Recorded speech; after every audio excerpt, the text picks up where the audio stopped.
Hello everyone, it's Dr. Sam.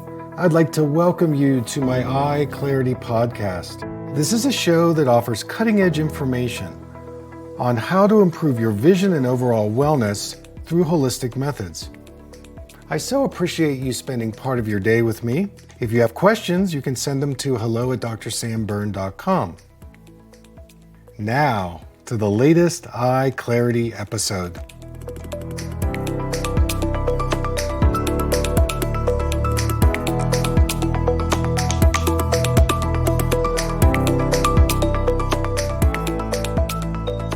Hey everybody, it's Dr. Sam, and I'd like to welcome you to my EyeClarity podcast. So today I'm going to take on a subject I talked about maybe a couple years ago, and the syndrome is called visual snow syndrome. So this is a neurological condition that seems to be growing in numbers, and it's classified as a neurological imbalance that's in the eyes and the brain. So if you've got visual snow syndrome, some of the symptoms could be things like static when you look through your eyes. You know, like the old TV sets where you had static on the TV? That's how it is when you look through your eyes and you look out into the world. And you may think that you're crazy because you see this static all the time. It's there 24/7. With your eyes open or closed. And the kick is that you go to a traditional eye doctor, and 9 times out of 10, they're going to say, well, you see 20/20 on the distance eye chart, and your eyes are very healthy, so there's nothing wrong with you. Even though you might be feeling anxious, you might even be feeling a little depressed. So this visual snow syndrome can be accompanied by something called traumatic brain injury. So this could be something like, you fall down, you are in a mild car accident, if you're playing sports and maybe you have a whiplash or you just fall down. Sometimes this is the triggering factor. I find another aspect of visual snow syndrome is it's related to your systemic health.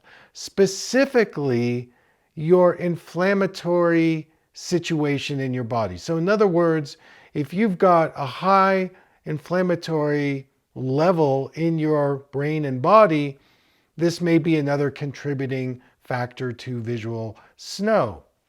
Now, some other symptoms that people have reported to me would be things like dizziness, nausea, tinnitus, that means a ringing in the ears. Also being sensitive to light, having night blindness, and having overall eye fatigue. I've had some patients say they feel like they're on drugs, and if you have done psychotropic drugs, you might experience something like this. People have trouble sleeping, so they have insomnia.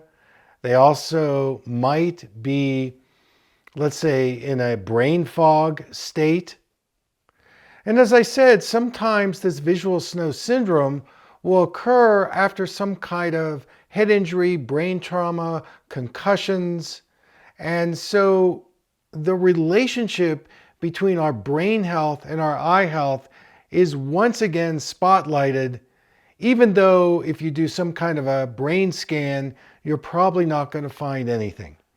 Now, I have a theory on visual snow syndrome. I've studied a lot of neurological health and I've worked with neuroscientists. And there's a part of the brain called the thalamus, which may be partly responsible for where this visual snow syndrome occurs. And also, it may also be related to a place in the brain called the superior colliculus and also the posterior colliculus. The superior is part of our visual and the posterior is part of our auditory, where there is a strong visual auditory connection with visual snow syndrome. And this plays into how do we remedy it? Well, the first thing I do is I order some kind of a lab test. You can do a blood test, urine test, hair mineral analysis, because I want to get a baseline on what's going on with the digestive health, any inflammatory issues going on. And that's a key thing, because if you're under stress, you've had trauma, you're probably going to have some inflammation. Of course, this is based on what you eat. And so it starts with your diet and nutrition. I would definitely up your omega-3 fatty acids. I would move more into an anti-inflammatory diet, lots of plant-based antioxidant type foods. I'd work on your gut health. I might explore any toxicity levels like heavy metals or any kind of toxicities in your body. And then I would start doing some cranial work, some craniosacral, because I want to get more circulation to the brain. And there's no question when you improve the circulation in the brain, it's going to have a very positive effect on your eye circulation and your eye health. And then I would employ vision therapy. And in the vision therapy, I would focus on primitive reflexes. Those are those early movement motor patterns that are governed by the brain stem. That's our reptilian brain. And then I would do some things to help integrate the visual vestibular system. So improving our orientation, our spatial understanding, are ways for you to begin to occupy your eyes and vision better. And this would be the next step in healing this condition. I would also do some three-dimensional work in terms of improving visual coordination, peripheral vision integration. I would really check out what kind of lens prescription a person is wearing. If you're doing things like progressive lenses, monovision, or you're over-corrected in your lens prescription, this is going to contribute greatly to this visual snow syndrome. I also like doing color therapy, so we would do regular color therapy. I would probably also do red lens therapy. And I might even prescribe a tint. There's a type of fluorescent type tint that you can get for fluorescent lights, but this could work really well for the visual snow condition. We might even do some things like yoked prisms. These are special prisms that we use in both eyes that improve our spatial awareness and IQ.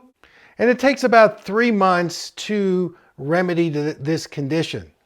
So if you are one of those people, or you know somebody that suffers visual snow syndrome, you're not crazy. And if the doctors you go to don't understand what you're doing, then keep looking for a holistic, integrative physician, somebody who can understand you as a whole person.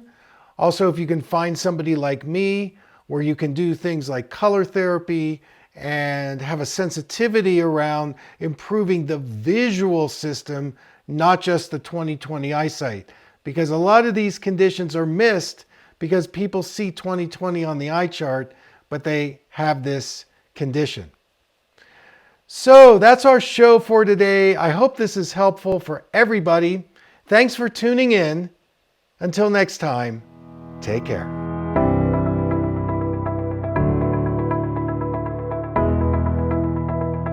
Thank you for listening. I hope you learned something from the EyeClarity podcast show today. If you enjoyed the episode, make sure to subscribe on iTunes or Spotify and leave a review.